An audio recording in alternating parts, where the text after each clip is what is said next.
All right, so just taking a look at what's coming up. So today we are working on Chapter 5 and we're going to start Chapter 6. And we're going to do Lab 9, and I forgot to change where it said Lab 8 here. So we are doing Lab 9. So what we're going to do is we're going to discuss the experiment and the calculation. So Lab 9 is very similar to Lab 8. It's another titration. It's actually a great thing to get to do 2 titration labs because by the end you are titration experts. But it won't take us too long to talk about it. And then I'll have you do the calculations. So I am planning to lecture a little longer than usual, so I'll probably lecture until about close to 8 o'clock, and then we'll talk briefly about the lab. So you'll probably be out of here by about 8:30 unless you'd like to stay. And again, I'll be here till 9:45 for office hours, so you're always welcome to stay and work on your lab. And just ask me if you have questions. We had a few brave soldiers who did that last class and got done with their Lab 8. So I'm hoping that most of you are going to turn in your Lab 8 today. So Wednesday, we're going to continue Chapter 6, and then we'll start Lab 5. So we're going to watch a video on Lab 5, discuss the experiment and calculations as usual, and I'll give you some data to use. And then again, office hours after class till 9:45. Following that, we have spring break, yay! So you have a week off, and then when we come back, we are scheduled for Chapter 7 on Monday and Experiment X, and then Wednesday is going to be the exam. So we talked about last class, if you can't make it to class on Wednesday, to online class, please let me know because I'm hoping everybody can take the exam at the same time, but if you can't, again, please let me know and I'll set up another time for you. All right, questions about anything that we talked about so far? All right, so let me switch our screens.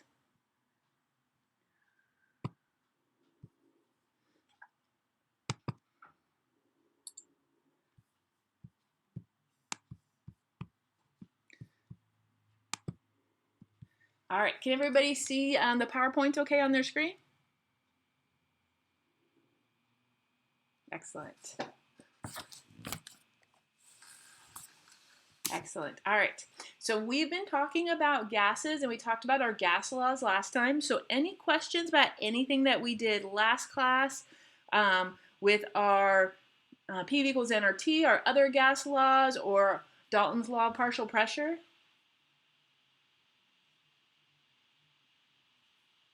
No? Okay. So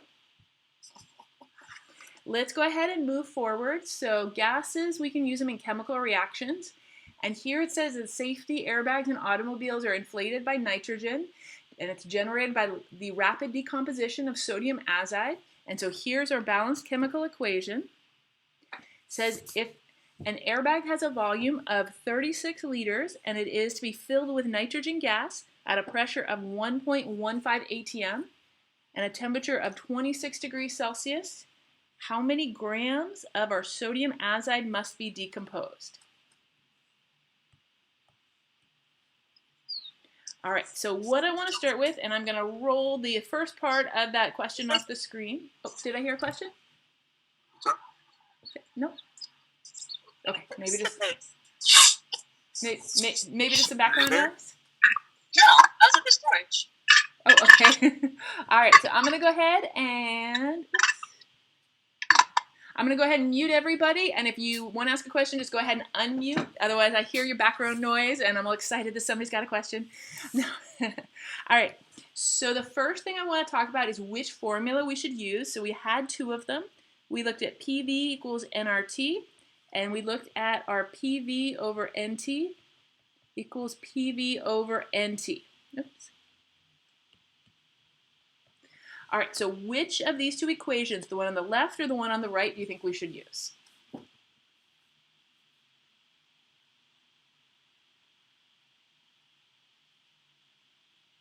Any thoughts? Okay, so I'm hearing Angie thinks PV equals nRT, and then lots of people agreeing with her on the equation on the left-hand side. Excellent. All right, so I think we're agreed on that one on the left-hand side. So why are we using the one on the left?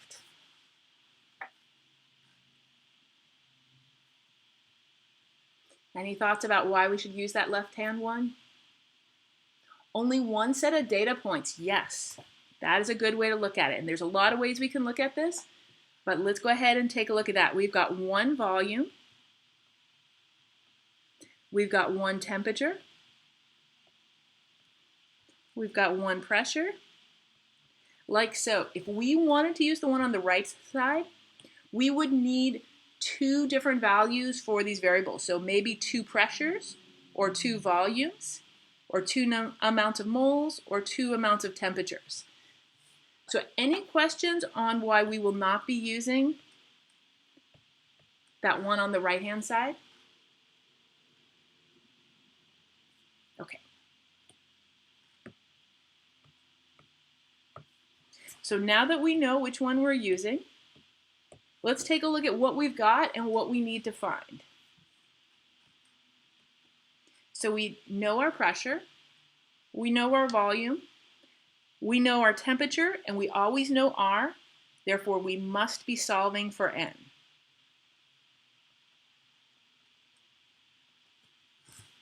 So any questions on how I figured out that we're going to be solving for N? Okay, so what I'm going to have you do is go ahead and plug into PV equals nRT. So from way back when, what is the value of R? Anybody remember?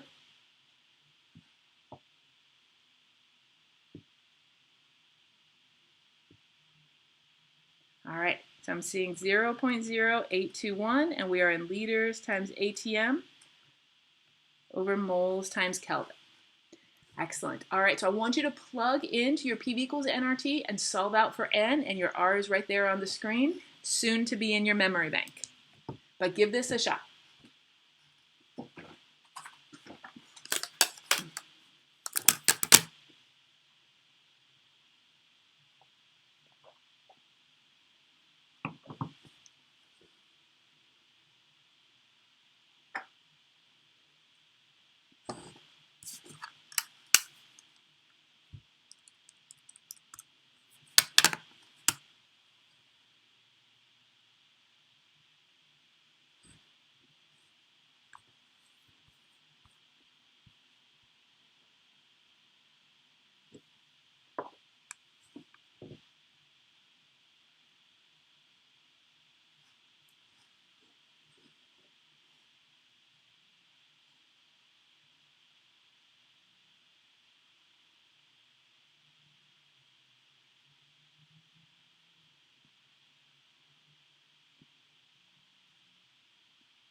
You want to check your answer, go ahead and throw it up in the chat, and then if someone wants to respond to that chat, they can.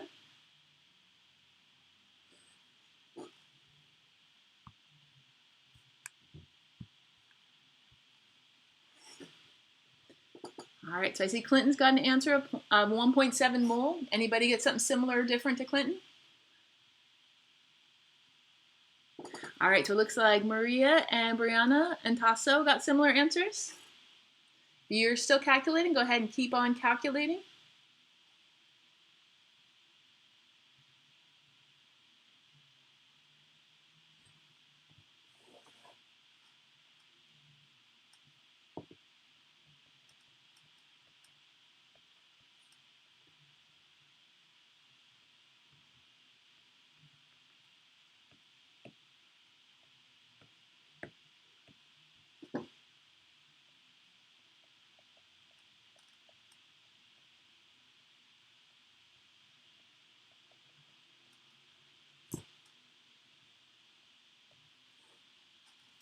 All right, so I'm going to go ahead and put that poll up.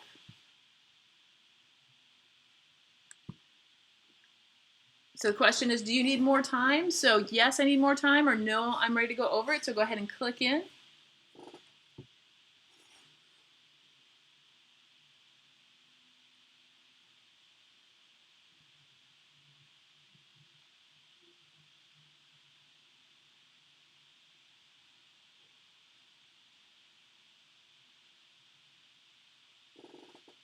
And it looks like Christian also got 1.7 moles.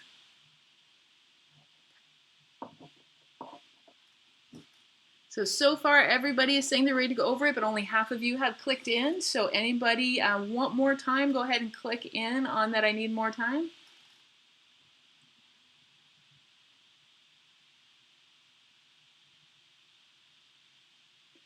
All right, so now we got 75% voted, so this might be the best we're gonna get. So let's go ahead and go over this. There we go. All right. So here's our basic setup. I didn't put in the temperature because I wanted to see what temperature y'all put in. So what temperature did you put in?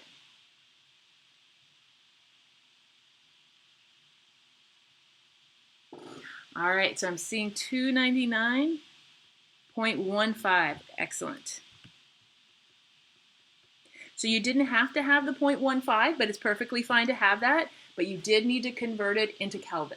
So if you were getting a different answer than what you saw on the screen before, that 1.7 moles, it might be because you plugged in 26. Remember, temperatures always have to be converted to Kelvin. Any questions about converting the temperature to Kelvin? All right, and it sounds like here for our moles, we get 1.7 moles. Any questions on how to get this, or anybody get something different? Or would anybody like to see me do the calculation on the screen?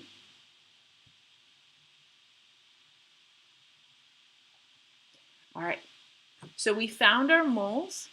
Let's go back up to the problem. So those moles were the moles of our gas, which is to say our nitrogen. So I'm going to go ahead and just label that. So 1.7 moles of N2, but that wasn't really what we were asked for. We were asked for the grams of sodium azide. So I'm going to copy down our equation.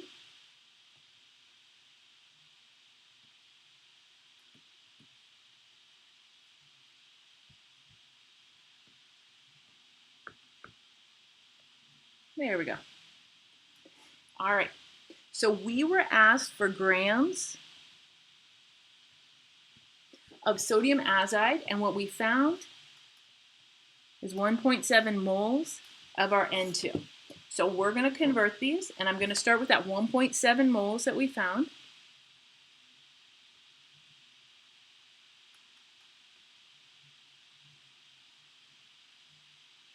Since it's already in moles, I don't need to do a grams to moles conversion. And now I'm going to put moles on the bottom and moles on the top. But on the bottom will be the moles of our gas, N2, and on the top are going to be moles of the sodium azide we're looking for. So how many moles down here for the N2? Excellent, 3. Yep, coming from the 3 in the balanced equation. Any questions on where we're getting that 3 from? All right, so next up, we need the moles of NaN3. How many moles? Excellent, so I'm seeing 2. Let's see, I see 2 from Michael, and then I see 3 from Maria. So how about the rest of you? Do you think 2 or 3 moles of NaN3? Okay, so Maria looks like had a typo there. So lots of agreement on the 2, excellent. So this is 2 right over here. Oops. All right, so any questions on where we're getting those numbers from?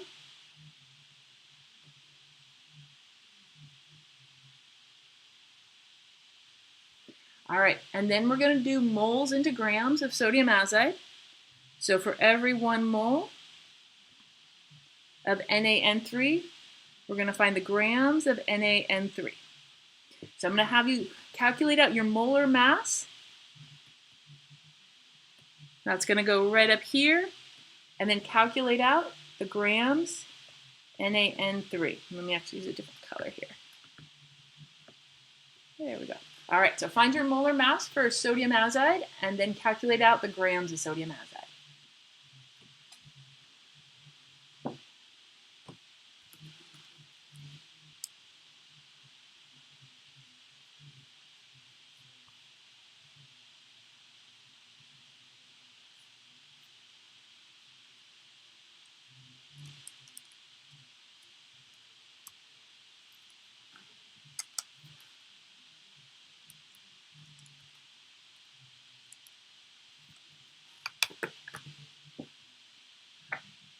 you get your grams for sodium azide, feel free to type that into the chat and we'll see what everybody's getting.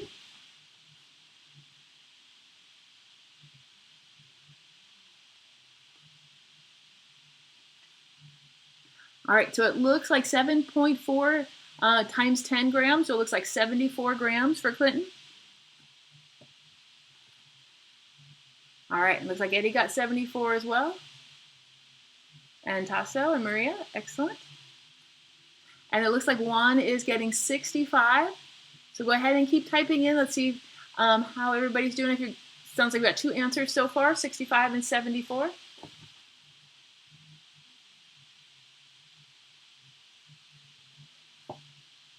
All right, looks like 74 is more popular, but we'll calculate these out together. Oh, okay, sorry, that's the molar mass of NaN3. And then Jervin, is that your final answer or is that your molar mass?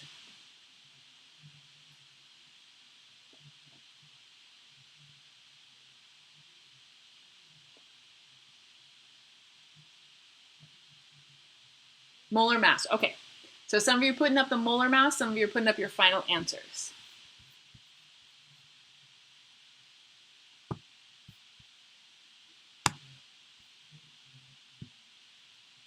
All right, so lots of you have answers, but go ahead and click in, yes, I need more time, or no, I'm ready to go over it.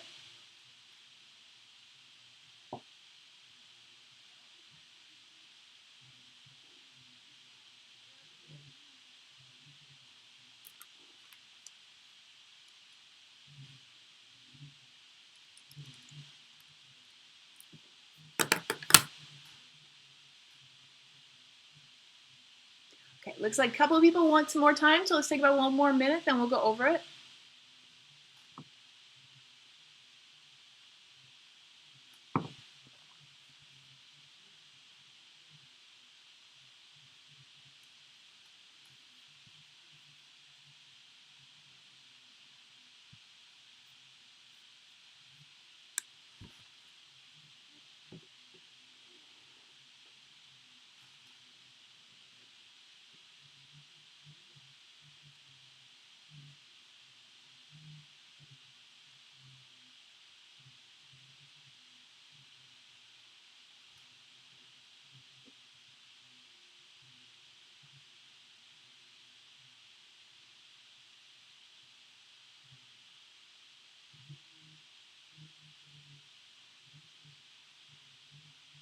All right, so let's go ahead and give this a try. So the molar mass I heard was about 65. Was it maybe 65.02? Something like so? Is that what you guys got for your molar mass?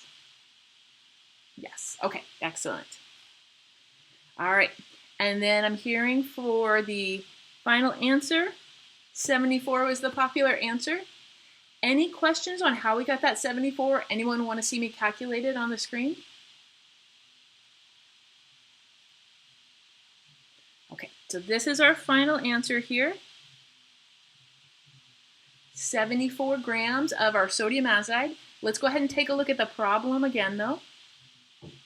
So way back up here, we had a gas problem. You knew it was a gas problem because I had that nice title up there, but remember on a test or quiz, you're not gonna have that. So looking at this, you know you got a gas law problem because you're given lots of information about the gas. You're given pressure, you're given volume, you're given temperature. That should alert you to the fact that it's a gas law problem.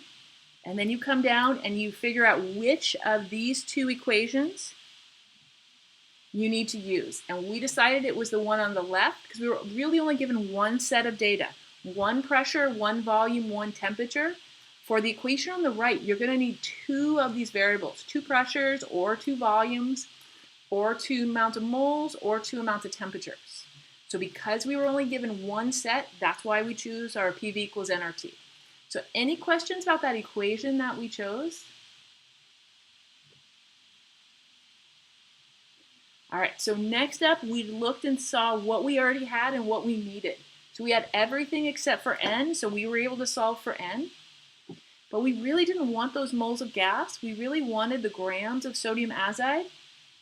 So it became a stoichiometry problem where you go from amount of one chemical to amount of the other. The difference with this one is you didn't have to go grams to moles for N2 because you already had it in N2. Sometimes students get tripped up by that. It's actually an easier problem, but there's going to be a lot of students who will try to take this number and squeeze in here a moles to grams conversion, just because you're so used to starting with grams and needing that molar mass. So be careful. If you've already got your moles, there's no reason to go into grams here. So any questions about that, why we don't need a moles to grams conversion for the beginning of this problem like we would for a gram to gram problem, because we already had N2 in moles? All right, so questions on anything here? Can I explain what the problem is actually saying? Yes. So let's reword this problem, maybe a little simpler.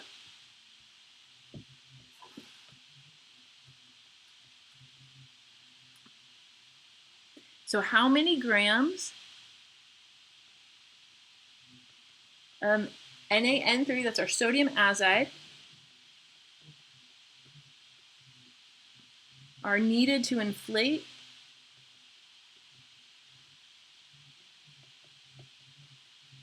an airbag? 2, and then we're going to get 36 liters at 1.15 atm and 26 degrees Celsius. So this is another way of phrasing the problem. It's a very practical problem because if you are designing an airbag, you need to know how many grams of the substance you need in there to get the airbag to inflate to a certain volume and a certain pressure, and they would assume something around 26 degrees Celsius because that's about room temperature. Does that answer your question, Eddie? Okay, excellent. All right, other questions on this one so far?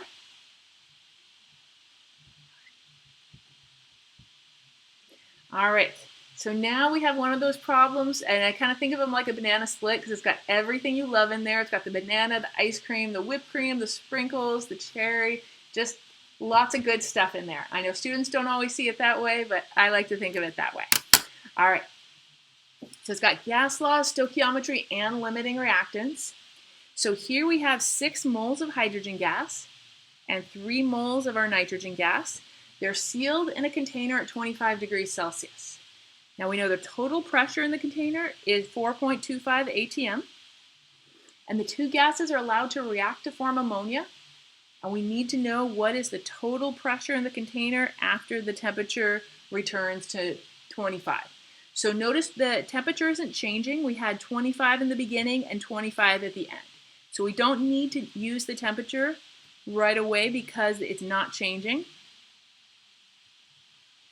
All right, but let's take a look at what formula we would use. So this is definitely a gas problem. We've got lots of gases, we got pressures, we got lots going on here. So we have our 2 options, PV equals nRT, or PV over NT equals PV over NT.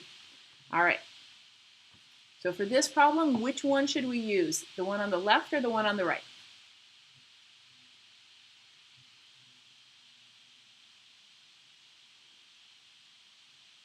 All right, so I'm seeing a vote for the left. How about for the rest of you? All right, so I'm seeing a vote. Okay, so I'm seeing lots of votes for the right. So someone who's believing in the right, tell me why the one on the right.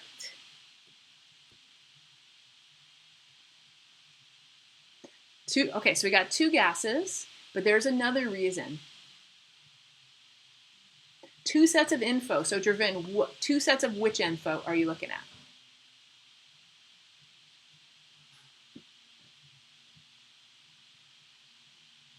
What is it we have 2 sets of? The moles and the pressure, yes. And I'm gonna hone in on this pressure.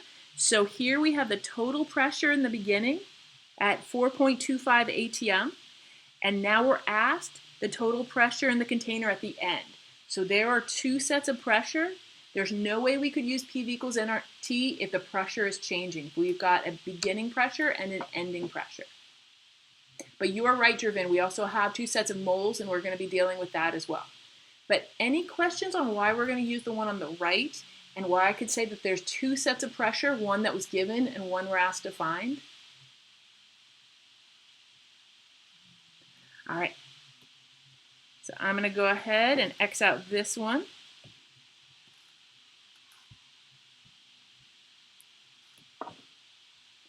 All right, so now we need to figure out what we actually need out of this equation and what we don't need. So moles are given, so we definitely need our moles, and we've talked about how pressure is involved. What about volume? Do we need volume?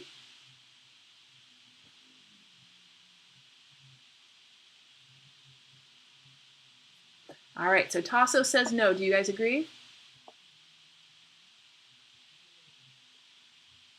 Tasso's the only brave one here. So Tasso, do you want to say why? Okay, Maria agrees as well. Tasso, do you want to type in why you don't think we need volume? And Jessica agrees as well.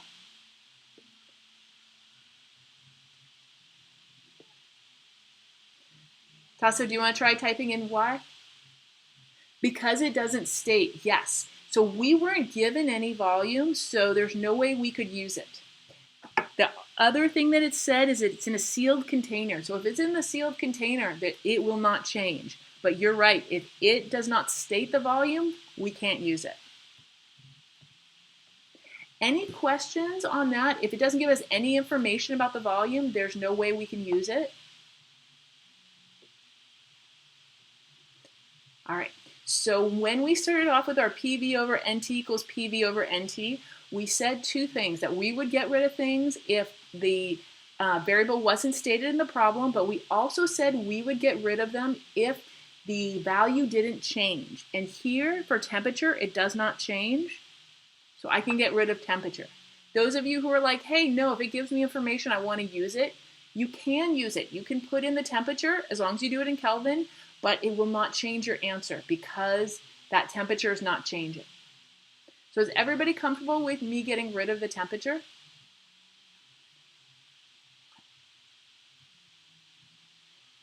Let me say this in a different way. Any questions on why we are getting rid of the temperature?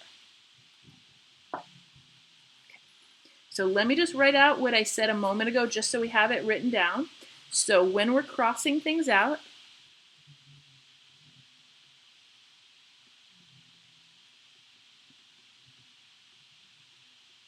and by things I should have said variables, let me correct that.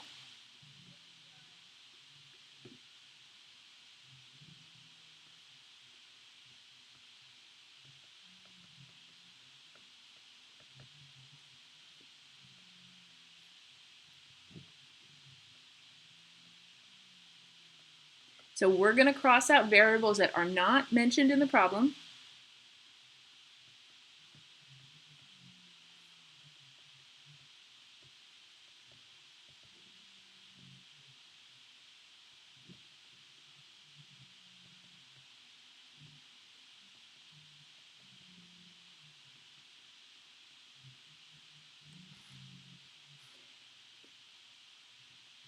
And two stay the same.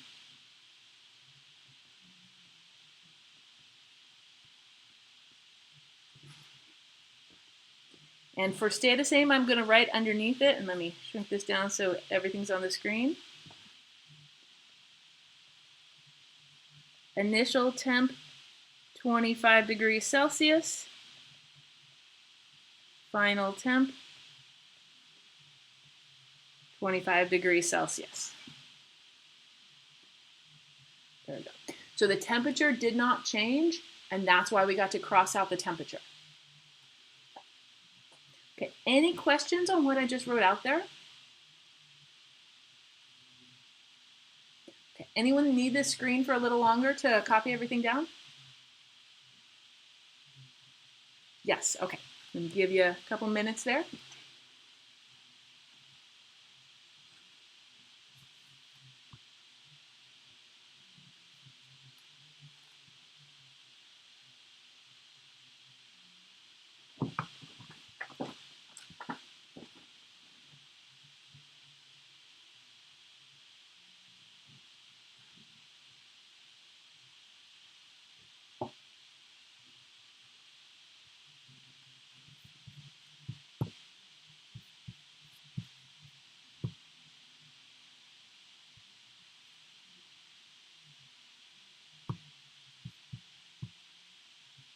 All right, go ahead and click in if you would like more time on this, just to copy everything down. Okay, so it looks like a couple of people need some more time.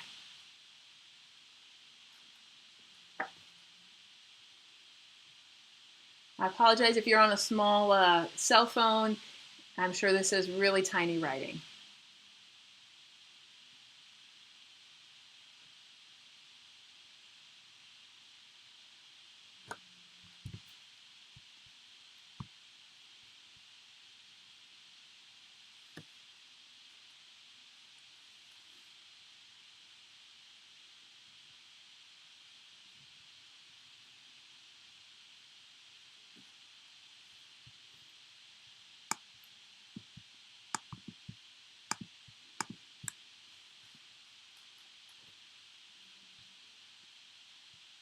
All right.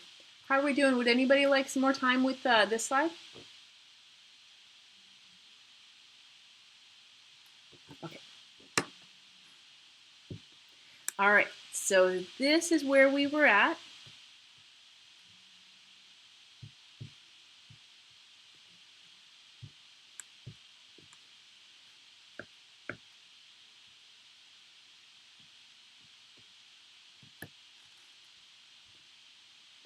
All right, so looks like we're going to need pressure and we're going to need the number of moles, but we will not need volume or temperature. So let's write out our gas law that we're going to use, and this is pressure divided by moles equals pressure divided by moles, and I'm going to put a 1 on the left and a 2 on the right.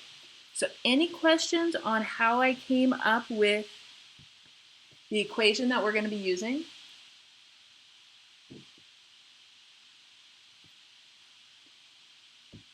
All right, so now let's write out what we've got for our variables. So I'm going to write out P1, N1, and I'm going to write P2 and N2, and let me actually title these. And I'm going to call the first one initial, and the second one I'm going to call final. And every time I put a 1, I always am implying that that was the initial, and every time I put a 2, I'm always implying final. All right, so let's go get our first pressure.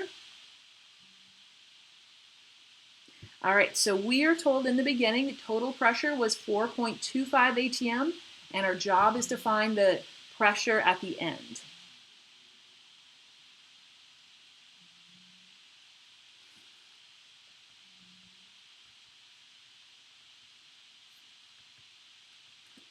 So any questions on what I've done so far on identifying that we started with 4.25 atm and we're still going to be looking for that pressure at the end? All right, so next up, let's take a look at our number of moles. So because we're dealing with total pressure, I'm going to deal with total moles. So underneath N, I'm going to go ahead and say total.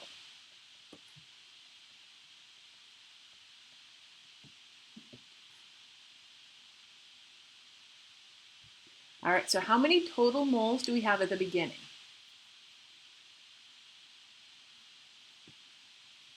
All right, so I'm seeing 9 from Tasso. What do you guys think? Agree with Tasso, disagree? All right, so Juan agrees, and I do as well, and so does Angie. Excellent. So we started off with 9 moles. So in the beginning, actually change colors. All right, in the beginning, we have, sorry, one more time. There we go. We have 6 moles of our hydrogen and we have 3 moles of nitrogen. They're all in there together. So in the beginning, we do have a total of 9 moles. So I'm going to say we have 9 moles. And underneath, I'm just going to remind us where we got it from. And we had 6 moles of H2 plus 3 moles of, I believe it was N2. Yes.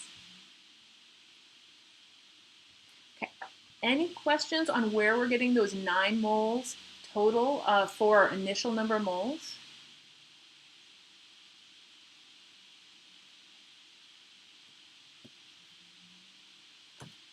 All right, so now we have a chemical reaction taking place.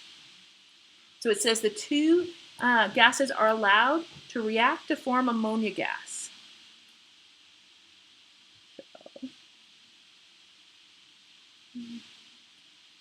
All right, so we have hydrogen gas and nitrogen gas, and they're reacting to form ammonia.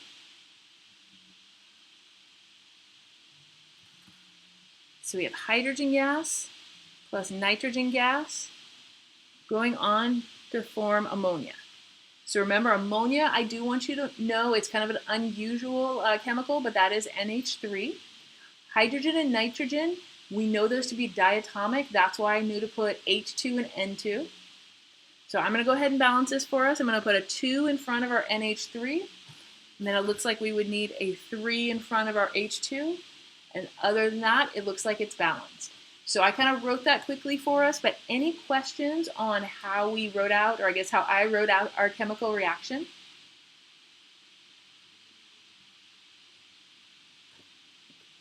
All right. So next up, what I'm going to do is write the amounts underneath each one. So I'm going to say we have 6 moles of H2, and we have 3 moles of N2. Oops, I guess I didn't do it that. Okay. So because we have an amount for hydrogen and we have an amount for nitrogen, this becomes a limiting reactant problem. And I know it's been a while since we did limiting reactant. There were a couple different methods for doing it, but I think the most popular one, the one that most of you used, was that you solved for the answer twice and you chose the one that had the smallest number. And once upon a time, way, way back when, I had you find the amount of everything at the end of the reaction. So I'm going to make a little table here.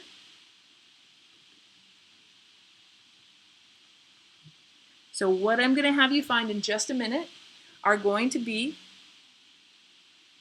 the moles of H2 that are left over, the moles of N2 that are left over, and the moles of NH3 that are going to be generated.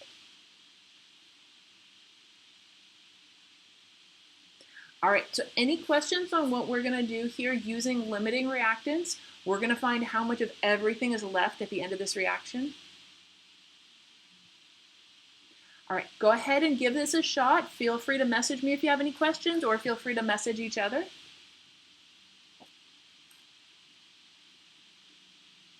I will try to straighten up my box a little bit.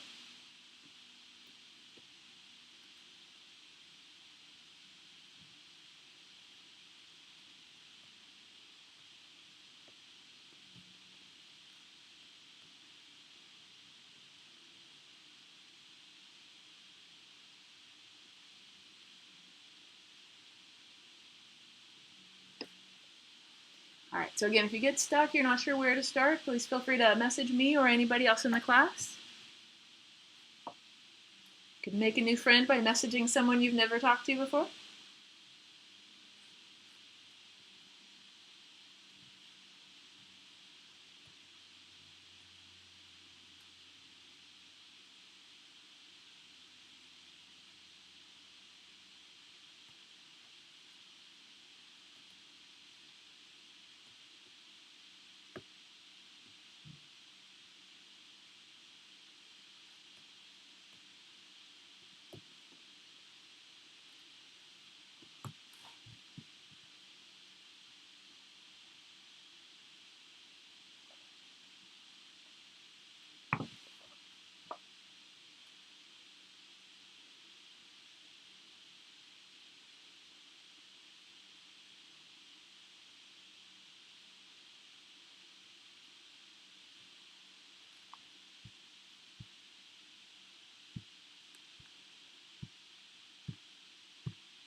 All right, so it looks like Juan posted that he's got 4 moles of NH3 And it sounds like that's his final answer for the NH3. Anyone want to respond and say whether they got similar or different?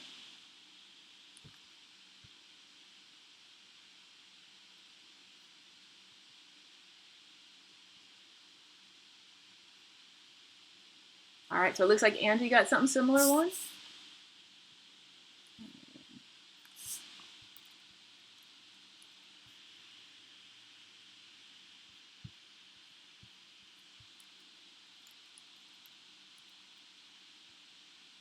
All right, so Javin is saying that there's 0 moles of H2 and 1 mole of N2. And oh, I'm sorry, that was 1. And it looks like Javin's agreeing on the H2.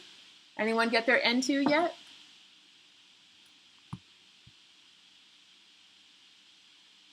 And it looks like Angie's agreeing on the 2 moles of N2. Oh, I'm sorry. Javin's getting 2 moles of N2, Angie's getting 1, and Juan is getting 1.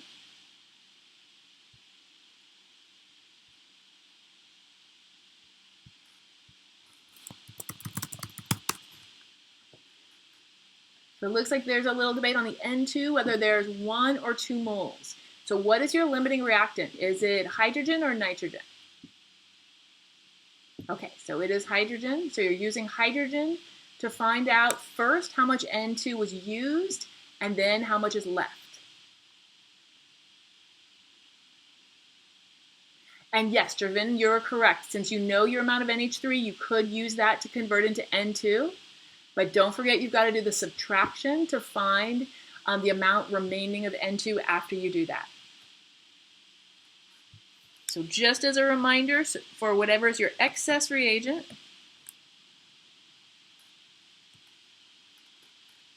I'll just put it right up here.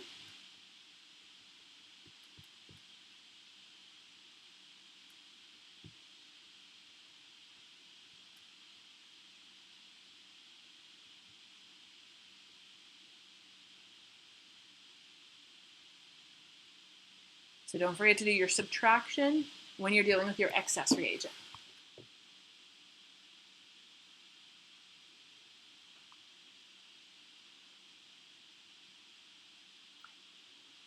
So it looks like everybody's doing pretty well, so keep on working.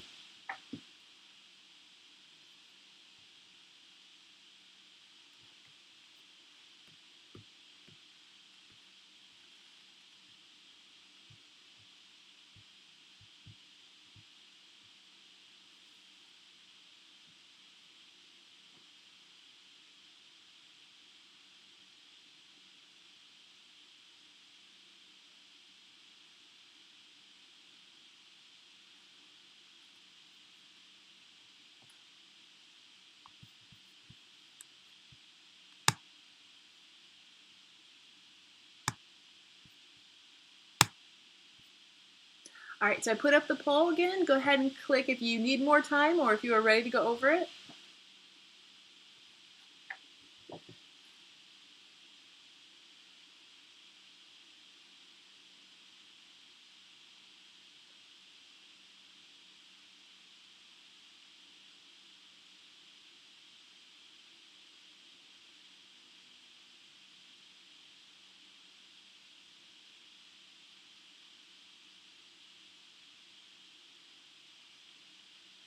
All right, so it looks like several of you need some more time. Let's go ahead and take our break. And for those of you who want more time during the break, feel free to keep working on it or message me if you have questions.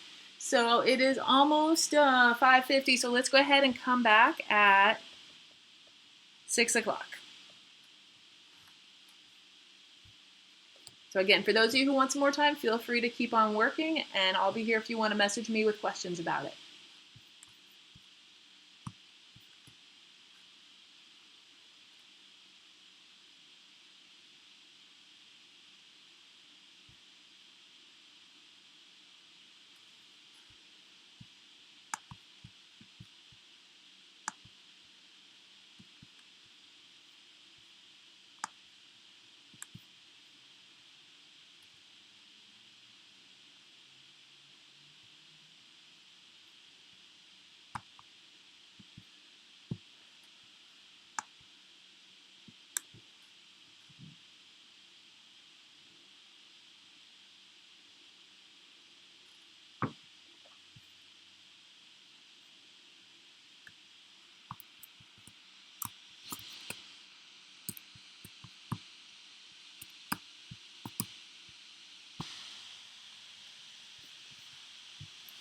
So first up, we had a limiting reactant problem.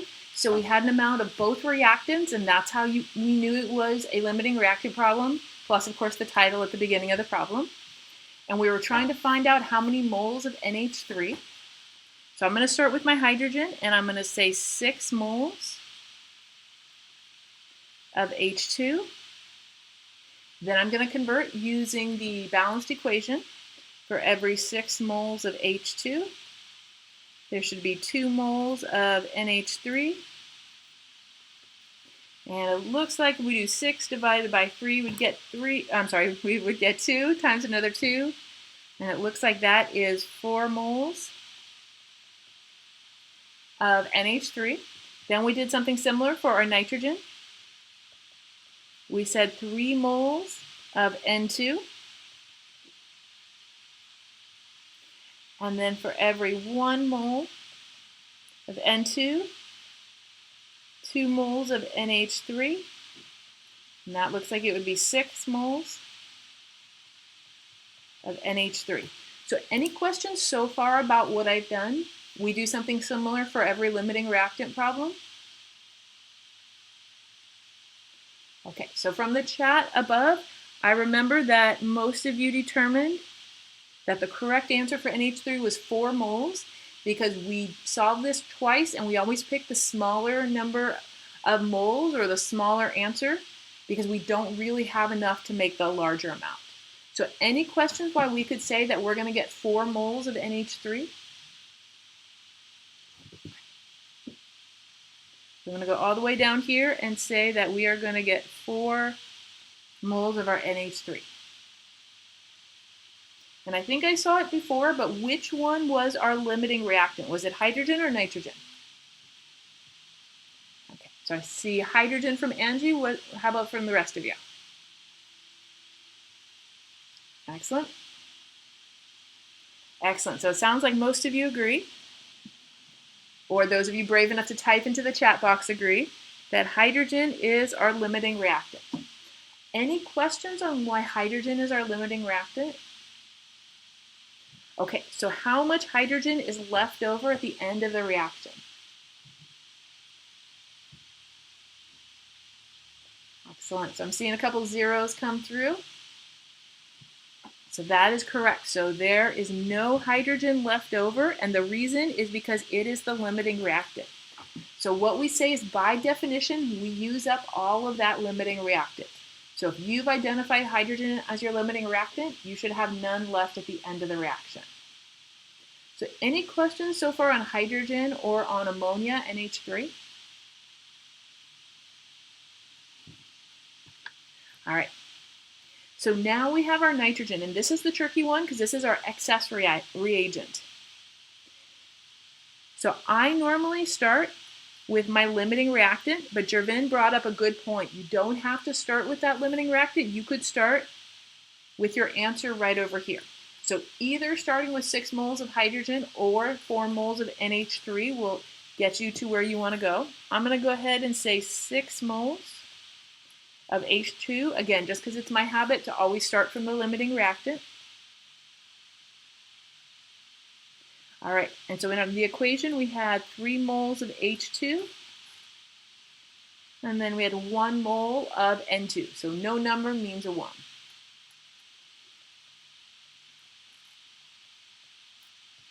All right, so 6 divided by 3 gives us 2 moles of N2, and I remember in the chat earlier, some of you had said 2 and some of you had said 1. So 2 is the answer to this, but that is the amount used, and we need the amount left over. All right, so we need our starting amount minus the amount used. So let's go all the way back to the beginning, and we started with 3 moles. So I'm going to say that we had, oops, not 30, but 3 moles. So 3 moles of N2 to start with, but we used 2 moles. So we will be left with 1 mole of N2.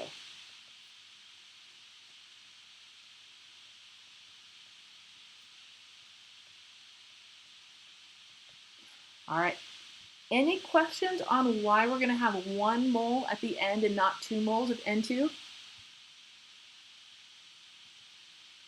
All right, and I hear a question coming in, says, what if we use the same setup as you started with the 4 moles of NH3? That's perfectly fine. So you could start either with the hydrogen or with the nitrogen, or with the NH3, sorry. So either of those two that are highlighted in purple right now would work out. So I'm going to go ahead and say 1 mole of that N2. All right, so any questions on anything that we've done here so far?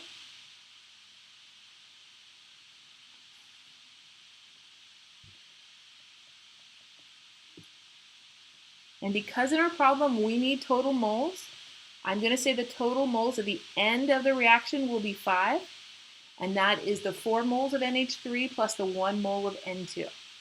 So any questions on how we got those total moles? All right. So way back up here, we have 5 moles. All right, so we still have another step to go, but any questions on anything so far? All right. So we'll go ahead and do it right over here. And I'm going to go ahead and copy all this down. I know sometimes it seems like the never-ending problem, but if you think of it as something good, like that banana split, it is a good thing that it never ends, maybe. Maybe I'm just showing my nerdy side. Oops. All right, so let's go ahead and put this into the equation that we found. So we said pressure 1 over the first number of moles equals pressure 2 divided by the second number of moles. And let me make sure my 2 here is low. Okay. So first off, I'm going to say 4.25 ATM divided by our N1, which is 9 moles,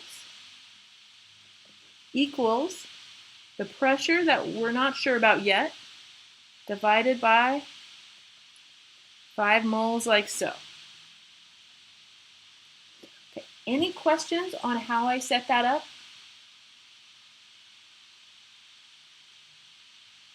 All right, so I've been making you guys do a lot of calculations, so I'm going to help you out with this one. I'm going to multiply 5 moles on both sides.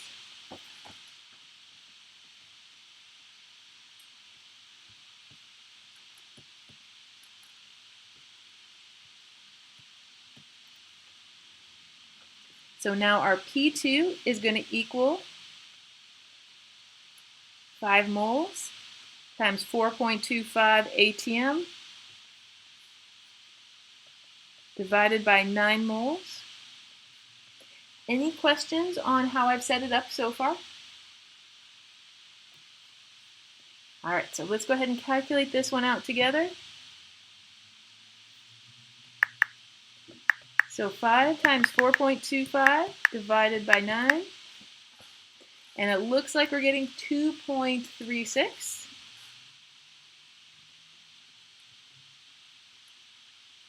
And we will be in ATM. The unit for pressure won't change. All right.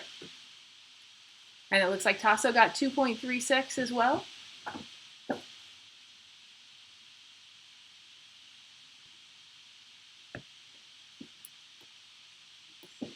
All right, so any questions on how we solve this one?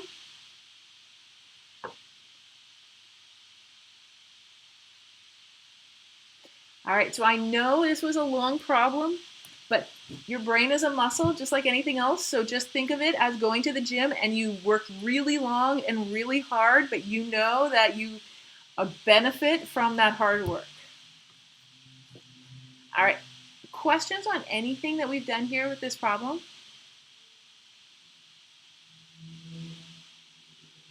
All righty. So next, you get to rest your calculator fingers for a little bit. We're going to talk about what we call KMT, or kinetic molecular theory. So this is the theory behind our gas laws. This is what allows us to make the assumptions that we do to come up with our ideal gas law. So first off, it says KMT is a theory that helps us to explain why gases behave the way they do, and it assumes all gases are ideal gases. So the way I like to think about this is if you were to imagine whether you got little kids at home, whether you have little brothers and sisters, or you want to think of yourself way back in the day when you were a little one. I was actually small once upon a time, it's hard to believe. But imagine those little kids, and we like to think when we send kids off to school that they are perfect little angels, right? They never push on the playground. They never steal anybody else's Twinkie or snack food. They always share their food. They're just perfect citizens. They come home and the first thing they do is, hey, can I help you make dinner? Can I help you clean the house? That is the way we would like to imagine all our little kids. Now, in reality, no kid acts like that, but that's how we like to think about them. It makes it easier for us to think about them that way. That's what we do for our gases. Gases don't like to follow the rules, but we pretend they do because it makes our calculations easier. So the calculations we've been doing, PV equals nRT, there are more advanced versions of that. When I got to physical chemistry, which is the junior year of chemistry, if you're a chemistry major, we do a combination of physics, calculus, and chemistry. So we do the ideal gas law, PV equals nRT, with a triple integral. Those of you who've had calculus 3 know the joys of the triple integral. So if we want to deal with a real gas and we really want to calculate what they're actually doing, it gets much more complicated. But thankfully, at this level in general chemistry, we just pretend those gases are little angels. And then we get to use nice, simple algebra. We don't have to worry about calculus. So that's why we're doing this. And most gases are going to obey more or less. Just like most kids are going to obey their parents and their families, more or less. It might not be perfect, but more or less they're going to obey. All right. So all of the gas laws we've looked at so far are based on KMT. So we're going to keep talking about it for a while. But any questions so far? All right. All right, so we have 3 main tenets or main principles for our kinetic molecular theory. So first off, gases consist of large number of molecules and they are moving all over the place in random motion. So I like to think of those gases, if you think way back to when I described the solid, the liquid, and the gas and their motion, I like to think of our gases as those kids in the junior high dance who are trying to mosh and they're jumping everywhere. If they're a good enough jumper, they might even hit the ceiling. So they're jumping back and forth in every random direction. And it's just continuous and it's random and they never slow down. It's like they have drank a gallon of Red Bull and they just have an extraordinary amount of energy. So the pressure, we say, is created when those gases hit the sides of the container. So on your screen right now, there's a container. And what we're imagining is that these gas molecules are actually striking, oops, not right there, they are striking the container. When they strike the container, that is when we say the pressure is created or measured. So we define the pressure as when the gas, boom, hits into the wall of the container. And you might be thinking, hey, well, where I'm sitting right now, there's no container, so why is there air pressure? The container is the walls in the room you're in, and you are part of that container. You don't know it, but you are constantly being assaulted right now as we speak. That gas molecules are going boom, boom, boom. They are trying to beat you up. If you've ever had a little kid and they're mad at you and they're like, hey, I'm going to beat you up. That's what the gases are doing. You don't feel it because it's very light. But that is what's going on right now. And I should say you don't feel it because it's been going on your entire life. From the moment you were born, those gas molecules were beating up on you. And they are going to do it for the rest of your life, sadly. All right, but that is how we define pressure. So it's created when molecules are hitting the sides of the container. These can be the walls. These could be the sides of a car tire or a bicycle tire. This could be the walls in the room you're in right now. It could be your own skin. They are constantly hitting into you. So any questions about this definition of pressure?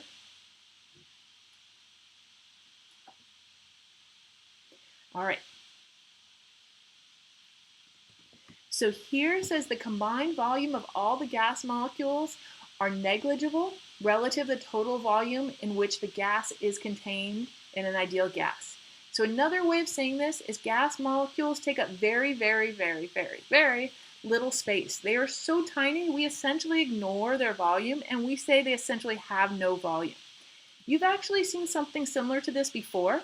So once upon a time when we were looking at masses of our subatomic particles, the protons, the neutrons, and the electrons, I told you to think about a proton as being 1 ATM and a neutron as being 1 ATM, and then I told you to think about an electron as having no weight at all. Now that's not true, it does have weight, but compared to the proton and the neutron, we said it essentially has no weight. Now we're saying something similar here. We're saying these gas molecules are so small that compared to the room you're in right now, they essentially have no volume. They do have a volume, but compared to the room you're in, their volume is so small it doesn't seem to matter. So I kind of like this image about this little boy is asking about CO2 in the room, and that's a giant CO2 molecule. You know they're not that big. They're so small that, again, we pretend that they have no size of their own. So compared with the volume of the classroom or whatever room you're in, the CO2 molecules take up so little space, we say they essentially take up no space. We say essentially they have no volume. So any questions on that?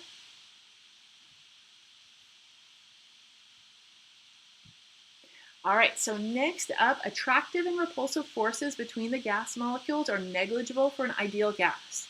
So what we say is the gases are not attracted or repelled from each other. They just go along their way. They don't even notice each other because they're so spread out.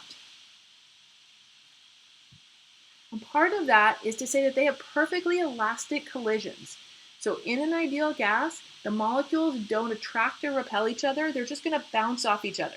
So this is like playing pool and you hit that cue ball into the other billiard ball and they are just going to bounce apart.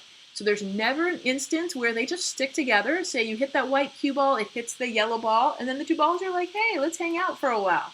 And they just stick together.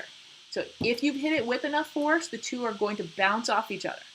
There's also never going to be an incident where you hit that white ball, it starts going right towards the yellow ball, but then it's like, nah, I don't want to hit that one. I might bruise that ball. I'm going a different way. And it just turns and it goes a different direction. Now, I know that sounds crazy what I'm saying, but that can actually happen for a real gas. There are real gases that repel each other. They get too close, and just like if someone you really dislike sat down next to you, you might get up and leave. So these gases really can repel each other, and they can be attracted to each other, just like you might be attracted to somebody. But we assume for an ideal gas that that doesn't happen.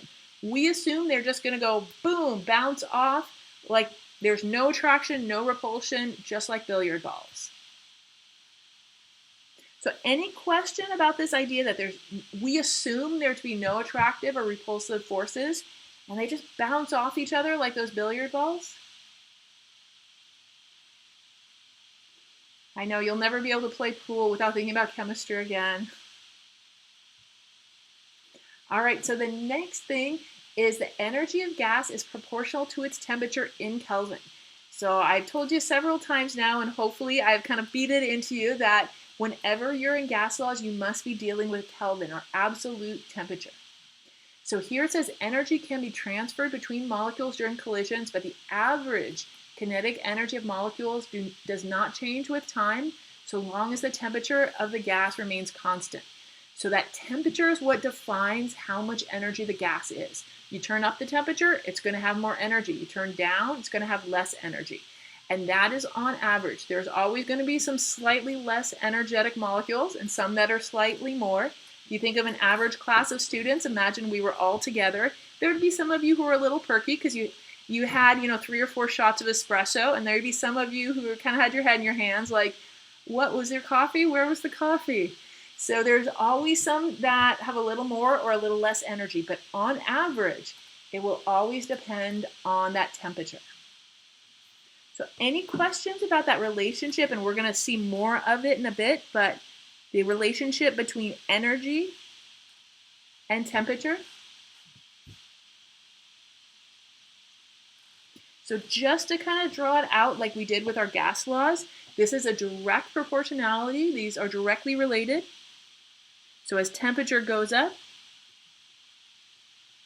energy goes up, and again, this is average. And as temperature goes down,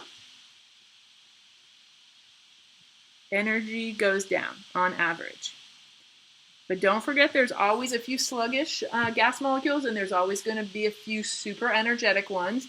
You probably have some friends that no matter what time of day or night, they are super duper perky. There's some gas molecules like that. But questions on anything so far?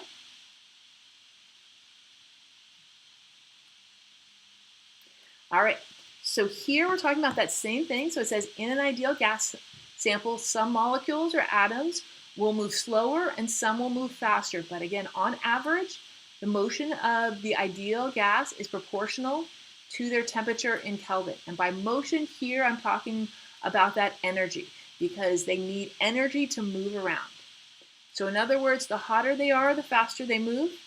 The colder they are, the slower they move. And just because I've got tons of windows open right now and I'm not how sure it'll come through, I'm not going to open that link. But those of you who are like, oh wow, I love gases, I'd love to see a gas animation.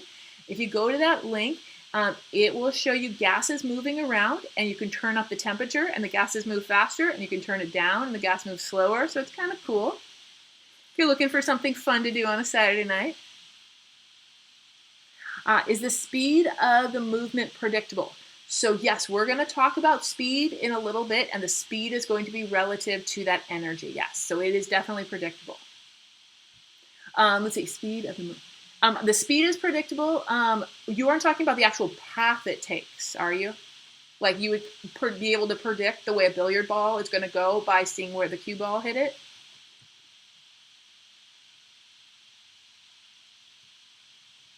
So are you talking about the speed being predictable or the actual movement? Yes, some move faster than others. Yes, so the speed, definitely predictable. Yes, and we're going to talk more about that. All right, so here's one more slide about this. So average kinetic energy of the molecule, again, it's proportional to the absolute temperature, which we know of as Kelvin. So this U right here, that is our root mean square or average speed of the gas. Root mean squared is often written as RMS. So if you see the RMS speed, we are talking about the average speed. And let's talk about this graph right over here. So this is a nice graph because it shows both hot temperatures and cold temperatures. And I'm going to start with the cold one. Here it is right over here. All right, so the average here in this particular example is about 5 times 10 to the second meters per second. So that's about how it's going on average for the cold temperature. Now when we heat it up, and we're heating it up significantly, so 100 degrees Celsius is quite a bit. Now here's the red curve. And what we see is the whole curve shifts to the right a little bit. Whoops. And we have a higher average speed. But notice, there's always some very, very slow ones, and there's always some very fast ones. And again, if you imagine this in your personal life, you know some people, no matter how wonderful things are going in the world, they're always a little grumpy. And you know some people, no matter how terrible things could be, there could be a volcano overflowing right outside the door, they'd be like, that's okay, everything's going to be fine. It's a wonderful day. So just like there's some grumpy people who are always grumpy, some perky people who are always perky, there are always some slow and some fast molecules. But on average, if you turn up that heat, we will get a faster average speed. So questions about any of this? We will do some sample calculations, but questions on anything here?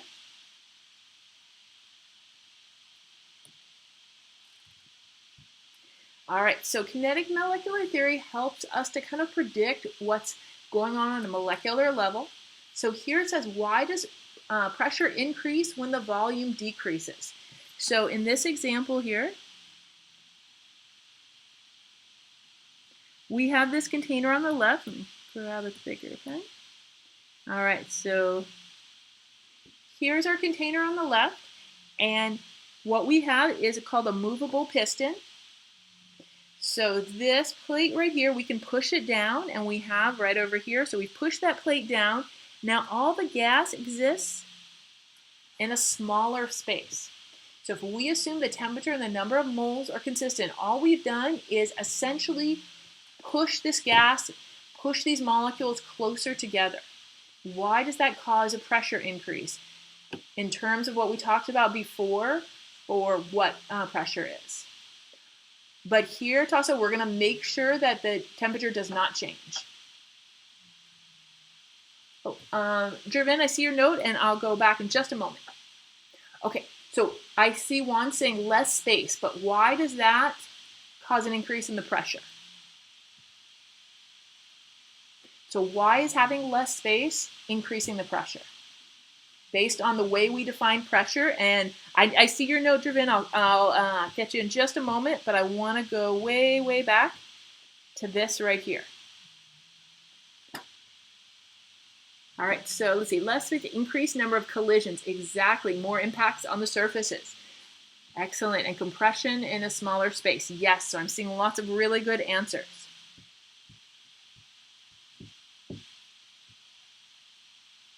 So when the volume decreases, but temperature is constant, so we have to have some machine holding that temperature constant, energy and the speed of the gas molecules are unchanged, so they're still moving around just as fast.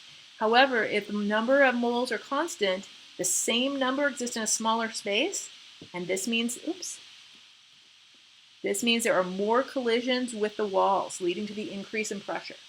So if we define pressure as these molecules colliding with the sides of the container, in a smaller space, they are going to collide more frequently because they're still moving with the same speed and the same energy. They're just going to have more collisions. So an increase in the number of collisions against the container, more impacts on the surfaces, and then the compression to a smaller space, which causes the other two. Yes. So any questions on anything here? Okay, and I saw Jervin wanted to go back. Was this the slide you wanted to see, Jervin? Yes, okay.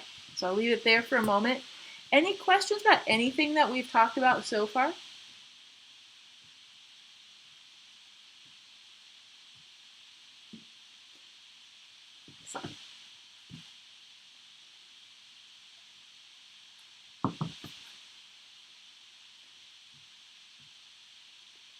Okay, good to go. Excellent. All right, so molar volume. So what we know about an ideal gas at STP is that 1 mole is 22.4 liters. So I want to write this out for a conversion factor, and this is a conversion factor that I want you to know, that as long as we have an ideal gas at STP, 1 mole equals 22.4 liters. Oops.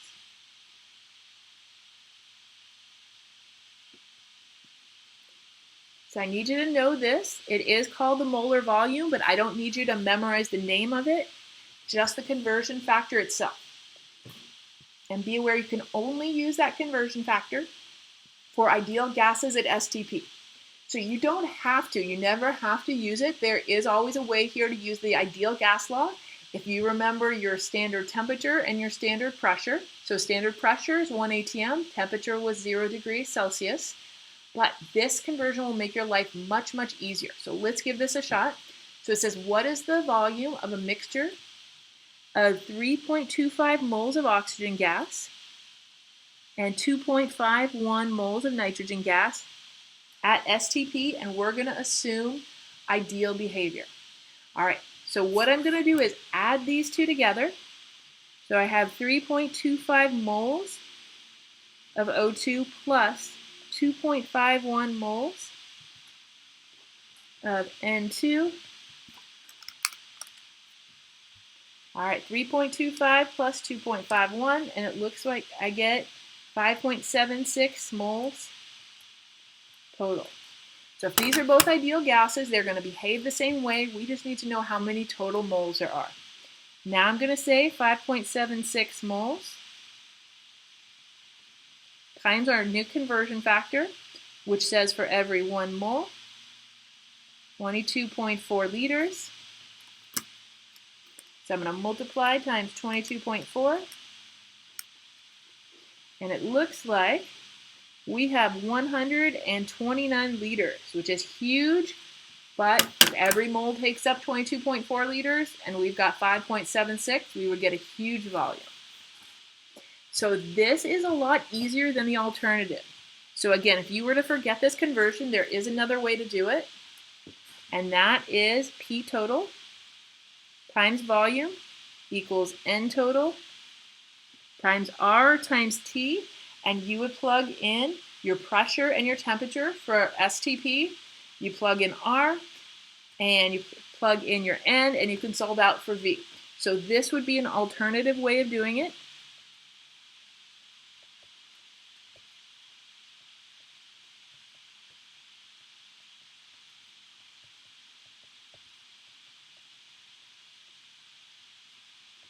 Oops.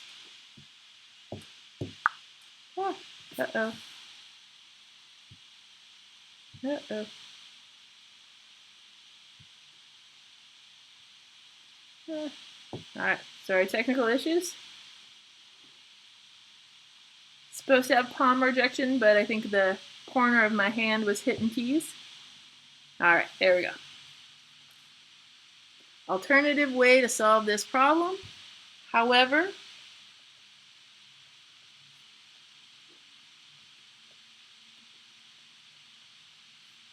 using the 1 mole equals 22.4 liters is much easier.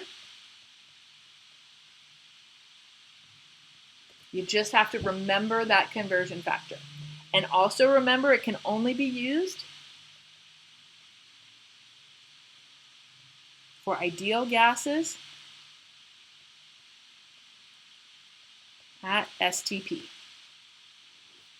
All right, so questions about anything that we've done so far?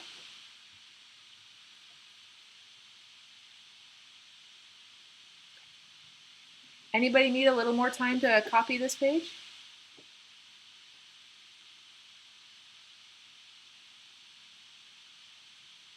Okay.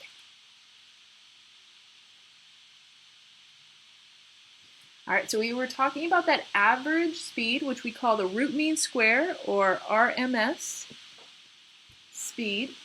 It's also referred to as a velocity. Those of you who know physics know the difference between speed and velocity is velocity is directional, whereas speed is just a number. So we are going to be calculating just the number. So we're technically going to be calculating the speed, but RMS can be indicative of velocity as well.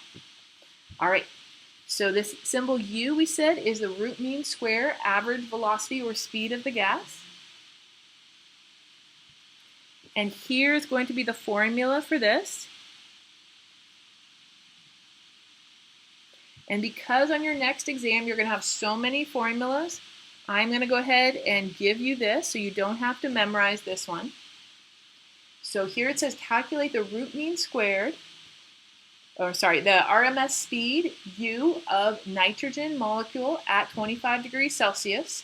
So here, very importantly, M is molar mass in kilograms, not molarity. I know it is the same symbol, and I know that's horribly mean of us, but a capital M in this case means molar mass. So we're going to give you the formula, but you've got to remember the M is for molar mass in kilograms. So the R that we're going to use is this one right here, 8.314 joules divided by moles times Kelvin. For those of you who are wondering, well, hey, why do we need the kilograms? We can break down our joules, and joules are kilograms times meter squared over second squared. And it is because of these kilograms that we need the kilograms up here. So whenever you see joules, which is an energy unit, kilograms are hiding inside of there. All right, so let's tackle this problem. Oops.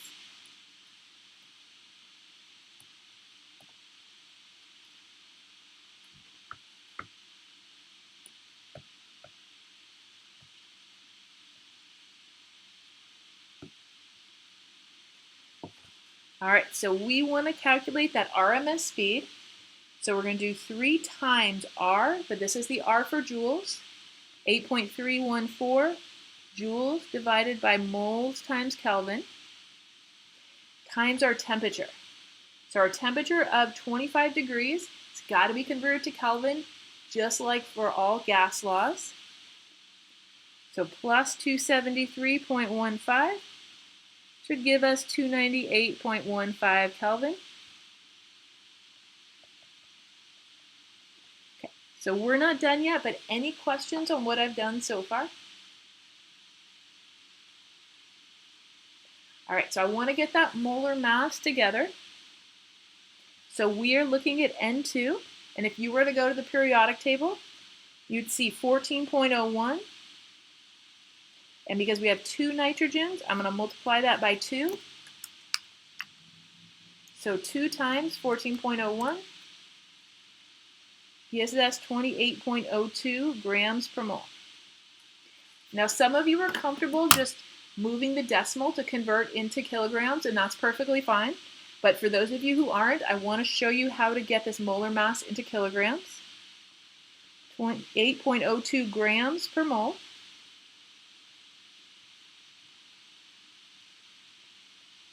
1,000 grams for every 1 kilogram. So it becomes 0.02802 kilograms per mole, like so. All right, any questions on how I got that, the answer in kilograms per mole? All right, so again, anybody who feels more comfortable just sliding over that decimal point or dividing it in your head or on your calculator, you're welcome to do that. I just wanted to show everybody where we got this number.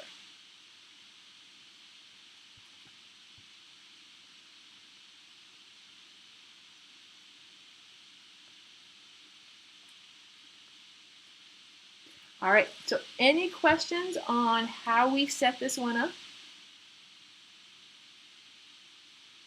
All right, so go ahead and calculate out the RMS speed for nitrogen gas.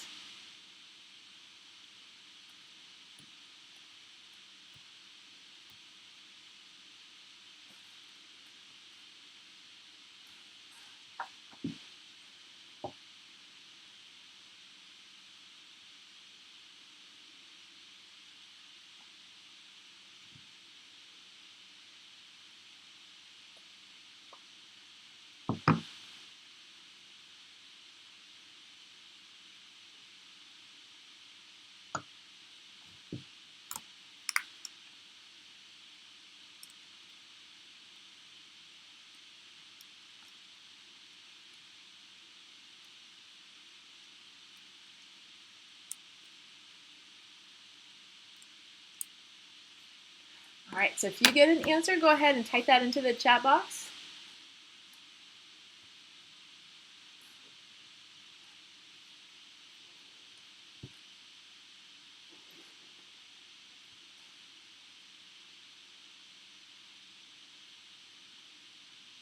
All right, so it looks like Angie has 515.2. Anybody get something similar or different?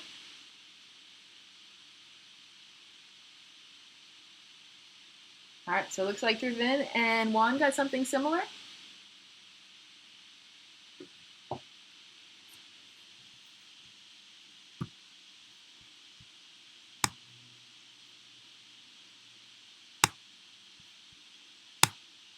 All right, I'm going to go ahead and relaunch that poll, so go ahead and click in if you need more time or if you're ready to go over it. And it looks like Maria and Clinton also got the same answer.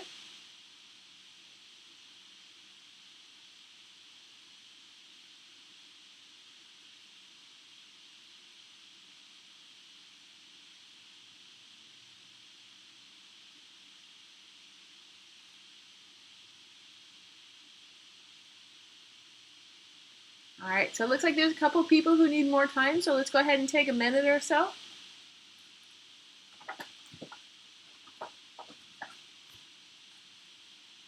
And it looks like Tasso got the same answer.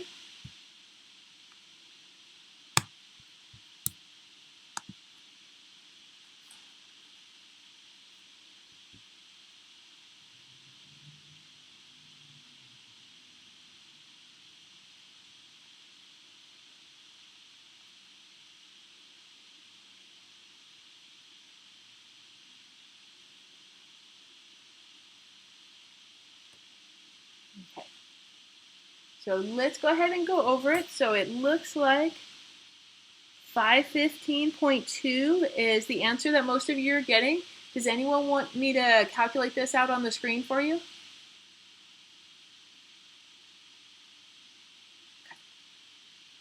Can you scroll up a little bit? Yes. So further than this, do you want me to go up more? Okay, so I see two of you who wanted me to scroll up a little bit. Kristen, was your ditto about the answer or about scrolling? Okay.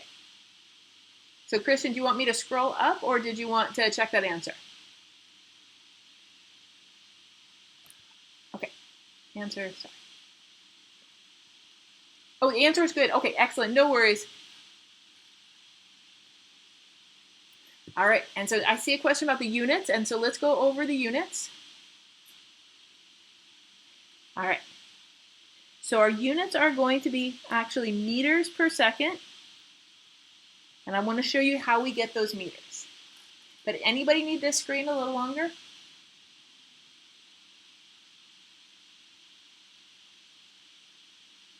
Okay, so let's go over the units. Let me get this out of our way a little bit.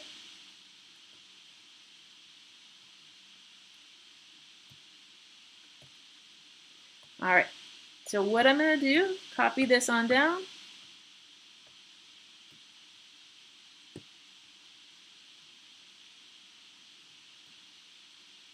But I'm going to replace joules with what it actually is. And let me get this out of the way.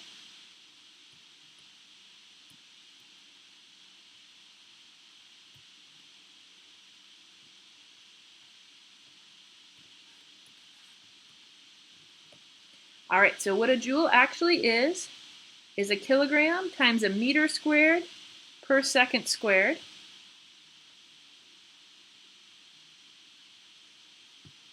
I'm worrying that I made that too small. Let me do that a little bigger so everyone can see.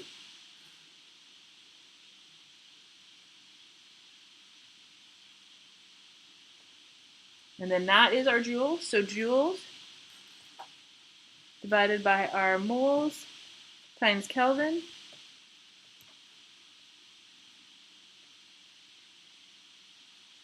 And then the whole thing square rooted.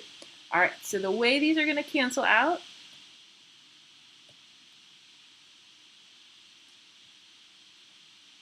is that kilograms will cancel with the kilograms. Moles will cancel out with the moles. Kelvin will cancel with the kelvins. And then before we do our square root,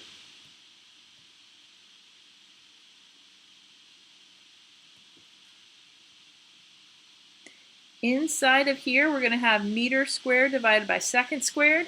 And once you do the square root, it's going to be meters per second. So that's how we get our answer of meters per second. So any questions about the units there?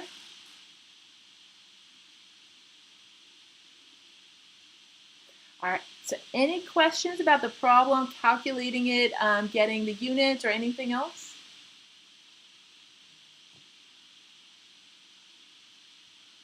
All right.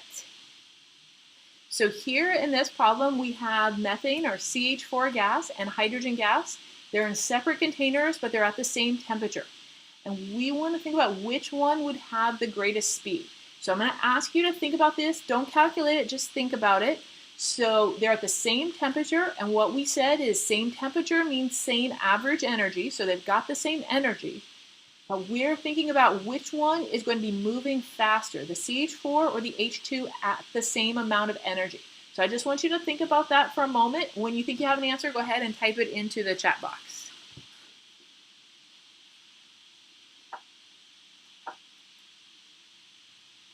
So don't calculate it, just try to logically reason it out. All right, so I'm seeing lots of hydrogens come through. Anyone who suggested hydrogen want to explain why they chose hydrogen?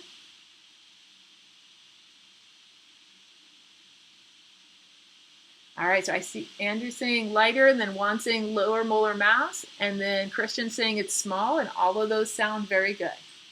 All right, so let's go ahead and talk about this. So those of you who chose hydrogen are correct. So hydrogen will be moving faster, and it's going to be moving faster because it is lighter, which is because it has a lower molar mass, and it is also physically smaller. So at the same temperature, a lighter gas will move faster than a heavier gas. So let's talk about what's going on. So what we know is at the same temperature,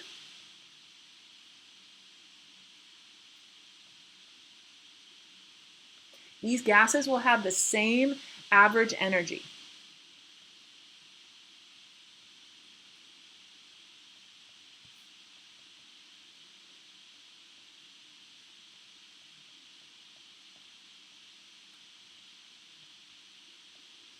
So if you have two gases that have the same amount of energy, it is the lighter one that's going to be able to move faster. So the way I like to think of this is if you could give the same amount of energy to a big rig and a motorcycle, you know it's that motorcycle that could move faster, that could go farther with that same amount of energy. So light, small, low molar mass things do not need as much energy. So if they're given the same amount of energy as something large, they're going to be able to move faster, and that is my excuse for why I walk slowly and I'm kind of slow about doing things, because I need more energy than the average person because I'm bigger. Anyhow, so the idea again is that at the same temperature, they're going to have the same amount of energy, and so something lighter can move faster at that same energy level. So any questions about this one, about why we would see that hydrogen would move faster than CH4?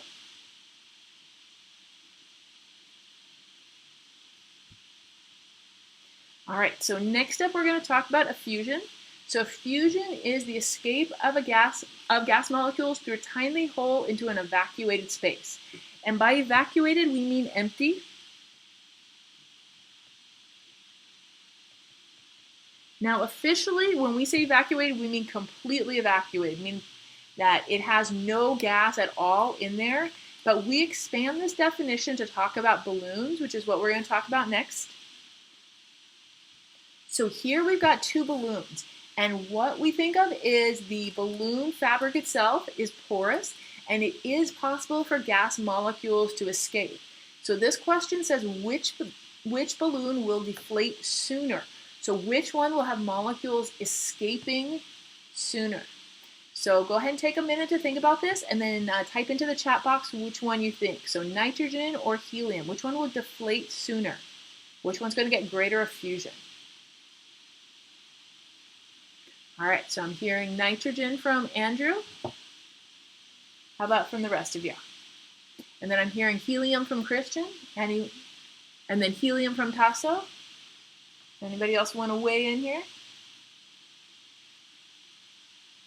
Got 2 votes for helium, 1 vote for nitrogen. All right, Maria and Juan are on the helium team. Anyone else want to vote in team helium or team nitrogen? All right, so it looks like Kimberly's on team helium.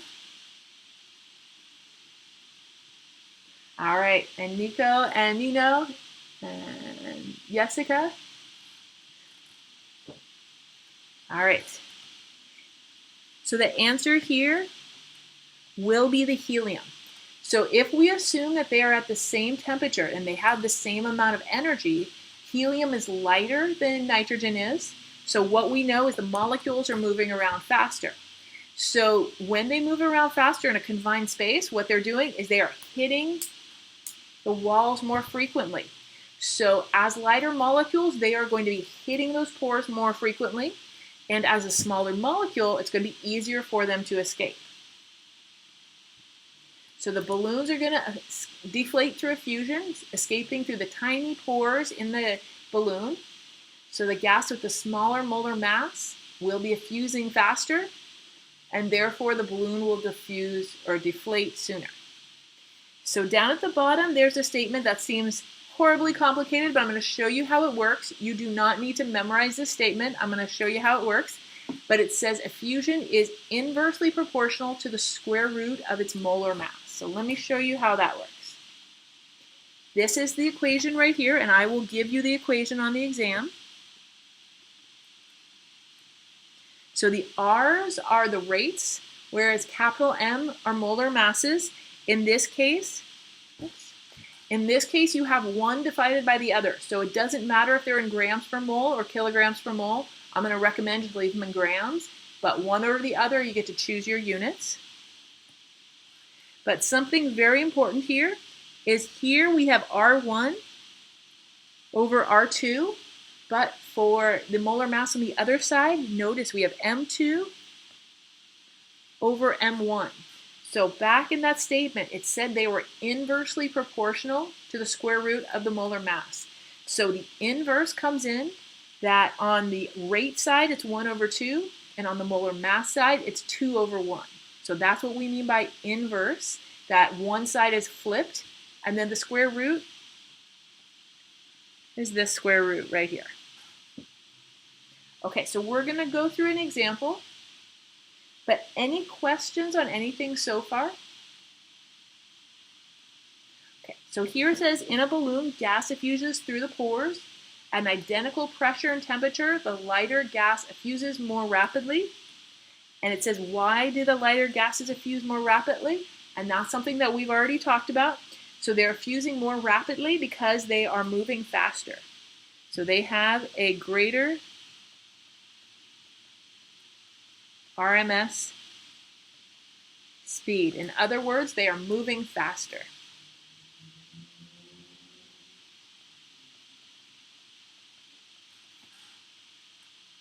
All right, so questions on anything here? All right, so let's go ahead and take another break, and let's go ahead and take a break until 7 o'clock. And then we'll come back and we'll have about an hour more of lecture, then we'll talk about your labs, and then you'll be able to either go or stay and work on your lab. So go ahead and come back at, I'll write it up here, 7 o'clock, and I am here if you have any questions for me.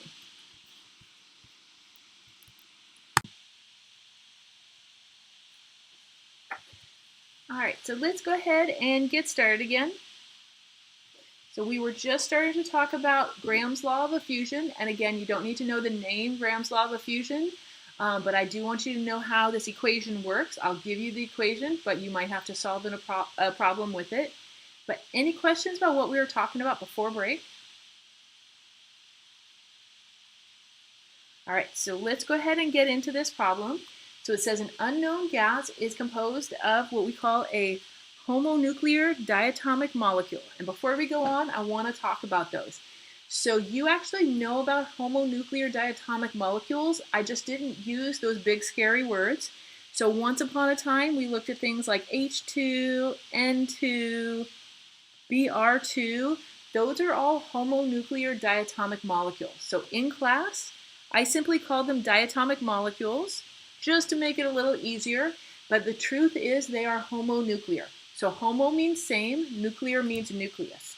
So when we say homonuclear, what we're saying is two of the same element put together. That's homonuclear. As opposed to a heteronuclear, where it might be two different elements. So it could be something like CN. That would be heteronuclear, but for us, homonuclear is the same kind of diatomic molecules we've always looked at. I just never used homonuclear with it before. But any questions about what we mean by the homonuclear diatomic molecule? Okay, so we have an unknown gas, and we know it's a homonuclear diatomic molecule, and it effuses at a rate that is only 0.355 times that of oxygen. And it's at the same temperature. What we want to do is calculate the molar mass of the unknown and then identify what that unknown gas is.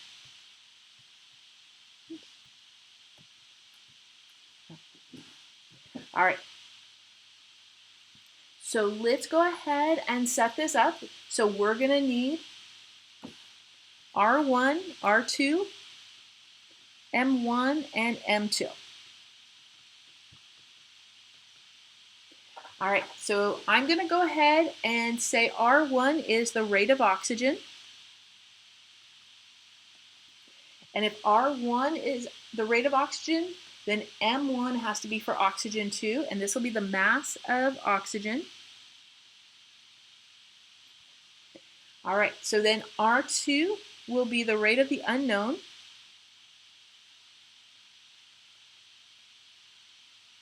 And then M2 will be the mass of our unknown. All right, so any questions on how I'm setting this up so far?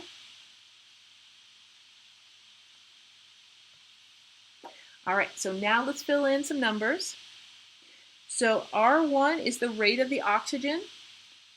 I'm just going to go ahead and call it R1 because I don't know what the rate of oxygen is, or actually, why don't we call it, I apologize, RO2. I don't have a number for it, so I'm just going to call it rate O2. Then R2 is the rate of the unknown.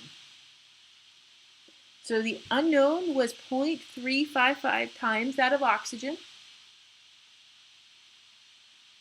So I'm going to say 0.355 times RO2. So any questions on how I got those rates? That rate 1, I just called it RO2. And then rate 2, the only thing I know about it is that it's 0.355 times that of the rate of oxygen. So I did 0.355 times RO2. All right. Okay. So M1, that's what, M1 is the mass of our oxygen. So what is a molar mass for O2?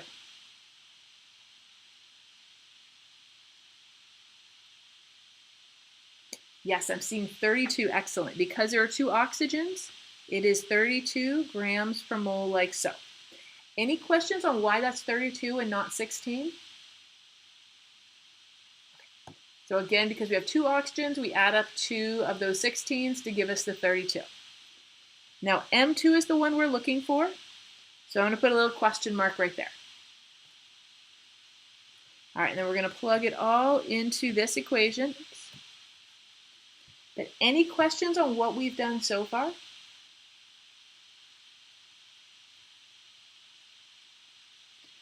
All right, so now let's plug it into our equation.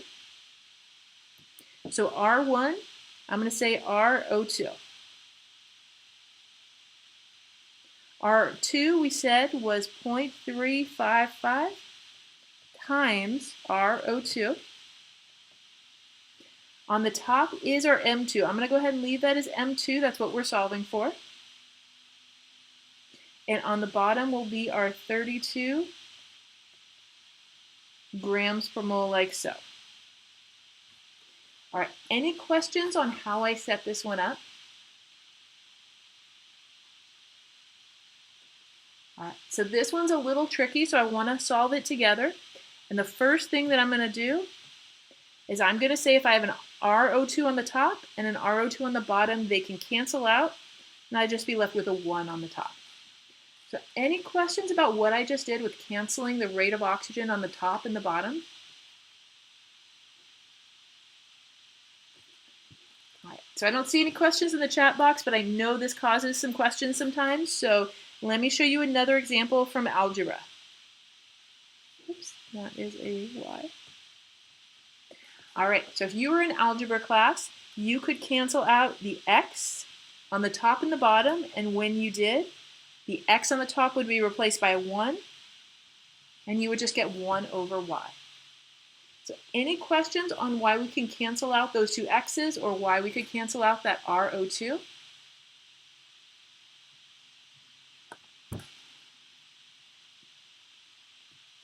All right, so now from here, I'm going to go ahead and write 1 over 0.355 equals M2 over 32 grams per mole, like so. And I'm going to square both of these. And on the right-hand side, when we square it, we get rid of the square root.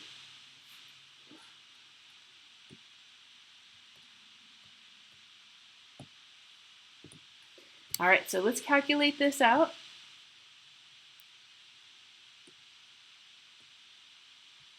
So I'm going to calculate the left-hand side right now. 1 divided by 0.355 squared. And it looks like it's equal to 7.93 equals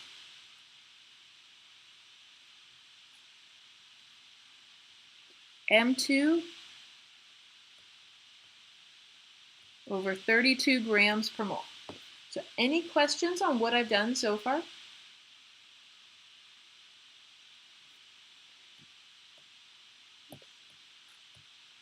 All right, so next up, I'm going to multiply 32 grams per mole on both sides.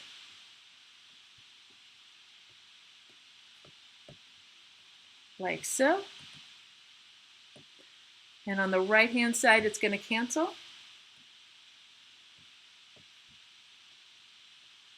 So M2 will be 32 times that 7.93.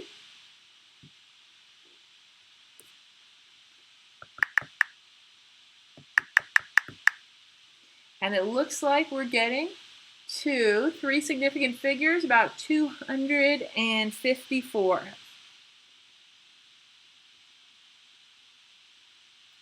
All right, any questions on the calculations or how I put that into the calculator?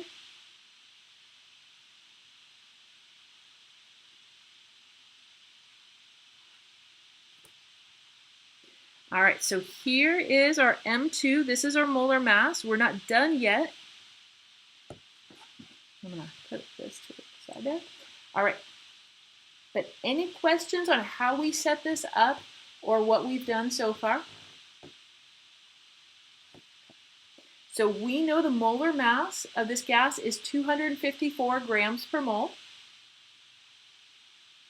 And we know it is homonuclear diatomic. It's one of our diatomic molecules. So what I want you to do is try to figure out which one of those diatomic molecules, those diatomic elements it is. You've only got 7 to choose from. So the mass of that entire molecule is 254 grams per mole. So go ahead and think about that for a little bit. When you think you know the answer, go ahead and put that into the chat box.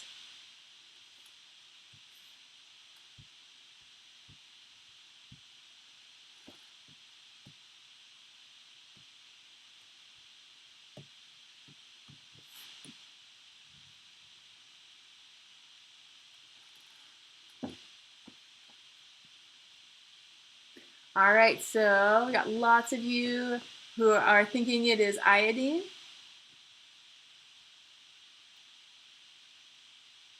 All right, so how did you come up with iodine? Did you just try each one? Did anybody like add them all up and say this is how much hydrogen is, this is how much oxygen is, this is how much nitrogen is? What method did you use? All right, so Andrew's saying he divided it by 2. Exactly. So because we knew they were both the same element, you would take 254 and you would divide that by 2. And if we do that, looks like I'm getting about 127.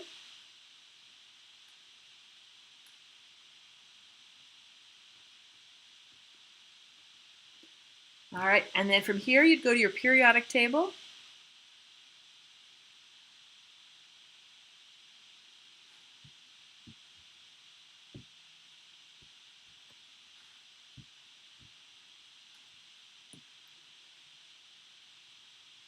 And here is iodine with a mass of 126.9. So it is indeed iodine that we're looking at. Any questions on how we found iodine?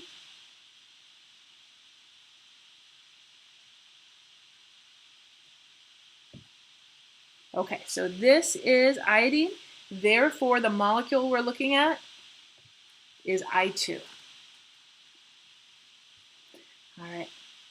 So any questions from this problem at all about how I set it up, solved it, or how we got I2 as our gas?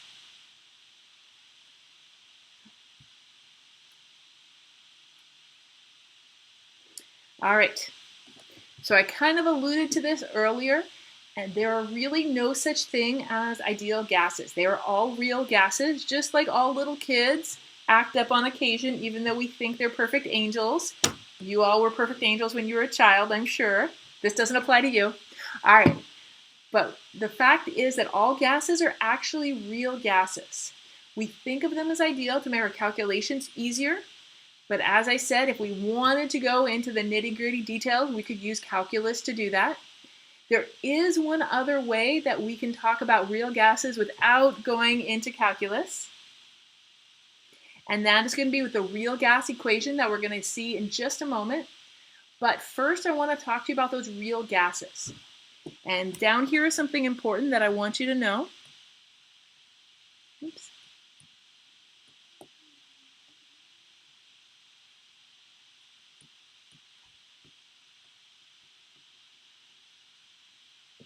So real gases only act ideal. They only are on their good behavior at low pressure and at high temperature. So this graph that you're seeing is PV divided by RT. Now, if you have 1 mole of gas, of course it should equal 1. And all ideal gases do. But what you see in the graph are real gases. And you notice they don't really equal 1. PV over RT should equal 1. Again, if you had 1 mole, but it doesn't for most gases unless they're at low pressure and high temperature. So this graph right here is showing us pressure. And down here where we're close to 0, we have very low pressure. And these gases, they're acting pretty ideal. But by the time we move up, and this is 1,000 ATM, this is extraordinarily high. We could even take the 800 ATM. They are way off where they're supposed to be. So we have a problem when we start going up to higher pressures. Really, we've got a couple problems. One thing is that when they are crammed together, their volume starts to make a difference. And I see a question from Jessica, and I'll get to that one in just a moment. So once they start getting crammed together, their volume, again, it starts to matter. But also once they start getting crammed together, those attractive and repulsive forces start to matter as well. So the way I like to think about this, we go back to that example of little kids. If you start to cram them all onto a school bus and they are shoulder to shoulder, suddenly you're going to see who likes who and who doesn't like who. 2 people who don't want to sit together, there's going to be a problem. 2 people who are very interested in sitting together, they might sit a little closer. And if you're like me and you're the really big kid, there might not be enough room for the next person on the seat. So once things are crammed together, and that's exactly what happens at high pressures, then the volume matters, and we see that they really do have attractive and repulsive forces. So that's why the ideal gas law is not going to work very well at high pressures. All right, so here it says even the same gas shows wildly different behavior at different temperatures. All right, so here we have similar graph, and we've got different temperatures going on. And it's all nitrogen. Now what we see is at high temperatures, they're going to act like ideal gases. And here is nitrogen at 1,000 Kelvin, extremely high temperature. And what we see is even at 900 ATM, which is extremely high pressure, it's still acting relatively ideal. Not as ideal as we'd like it to, but still relatively. But if you're at 200 Kelvin, this one right here, it is not acting ideal at any moment. So here, it looks like it is lower than where it should be, and over here it gets to be higher than it should be. So down here, we're seeing attraction between the molecules, and over here we're seeing repulsion between the molecules. So the idea with temperature is temperature gives it the energy to overcome the attractive and repulsive forces. So that can help it to act more ideal. So if you go back to that analogy of all these kids, they're shoulder to shoulder on the school bus. Now at high temperature, that's sort of like one of your parents is the chaperone. You really dislike the person sitting next to you, but because you don't want to get in trouble at home, you're just going to put your head down and you're going to grit your teeth and you're going to bear it. So just like that, if you're at high temperature, you have enough energy to break free of any attractive repulsive force. If you're the gas at 200 Kelvin, you're the one way in the back, nobody can see what you're doing, and you're going to act up a little bit more. So I don't know if that analogy helps or not, but what I do really need you to know from these is that the real gases will only pretend to be ideal. They're only going to act on good behavior when they're at low pressure and high temperature. So low pressure, they've got lots of room between them, and high temperature means they've got lots of energy to break free of any forces.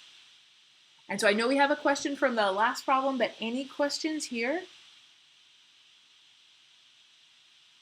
All right, so let's go ahead back to that other problem just for a moment. And the reason that we divided by 2 here was so that we could look it up on the periodic table. So we don't want to look up 254 on the periodic table. We know this is homonuclear diatomic. So your only choices would be to take the 7 elements we know were diatomic. So you could take hydrogen, add up its molar mass, take nitrogen, oxygen, bromine, iodine, and so on. Let's see, I gotta put 5 of them down. What am I missing here? Br, F2 and Cl2. All right. So you could add all of those up and then figure out which one it is, but it was much easier to divide it by 2. Then you could just look up the molar mass of that element. Does that help with that question?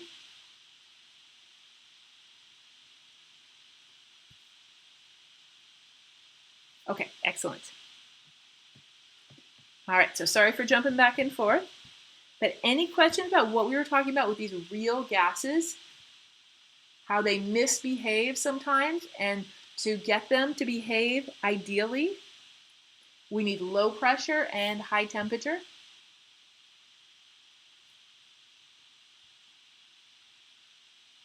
All right, so we've talked a little bit about this, but here's a PowerPoint on it. So why don't real gases act like ideal gases? So real molecules do have volume, and they really do attract and repel one another. So sometimes there's another gas molecule and you just find yourself attracted to it, and that's just the way life is, right? And sometimes maybe you don't particularly like another gas molecule, and again, that's just the way life is. So that really does happen. At low pressure, the effect of real volume and attractive or repulsive forces are minimized because there's so much space. So if you've got a lot of space, the fact that you might be a big person like me doesn't really matter. If you were crammed into a camping tent with somebody, suddenly your size matters a lot more. And I know that from personal experience. I've shared a tent with someone who's my size. They were also 6 feet tall. We were packed in there like sardines. So when you're in a tight space, your size matters more. But also whether you're attracted or repelled to the person you're maybe sharing that tent with matters a lot more. All right, so here are deviations from ideal behavior. So attractive forces, again, they're more apparent at higher pressures. So if you have an attractive force, it will reduce the pressure. The reason is, if I was looking at this gas molecule right here, if it's attracted to its neighbors, it is not going to want to travel as far away from them. It will still hit that wall, but not nearly as hard because it feels an attraction to those neighbors. It does not want to really leave them.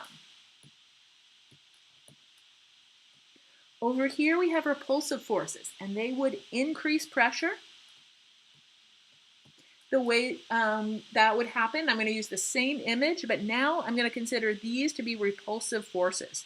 So the gas was already traveling towards the wall, but then it realized its arch nemesis were right near it, and it's like, oh, I got to get away from these.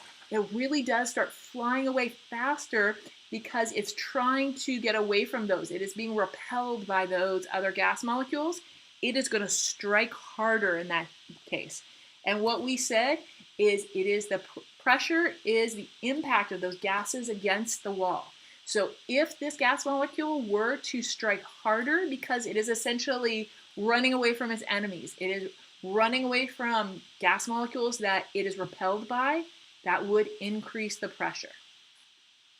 All right, so questions on anything here about how attractive forces can reduce the pressure and repulsive can increase the pressure?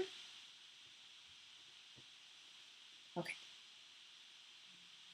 All right, so I mentioned that there were some ways to correct our gas equation. So again, if you go on to take physical chemistry, there's actually a bumper sticker that says honk if you passed P-Chem because it's really such a tough class. I know someone who has that bumper sticker. But there is also a way through algebra to do this.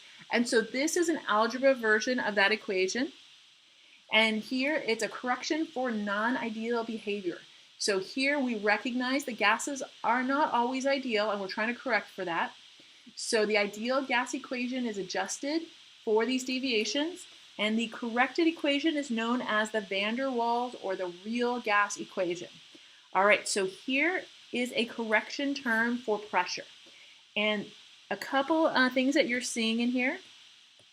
One is A and the other is B. Those are specific for each gas. So you can look up a table of all the different gases, and let's say you're looking at methane. There'll be an A and B for methane. Then let's say you're looking at hydrogen, A and B for hydrogen, and so on. So every gas has known values for A and B, and they are based on the size and the attractive or repulsive forces. All right, so N would be your number of moles. A is a known value. And then down in the bottom here is that V squared. And that is a correction to the pressure based on the volume and based on attractive and repulsive forces. Now this NB, number of moles, times the constant B, that is a correction to the volume alone. All right, so this right here, I'm going to refer to it as background.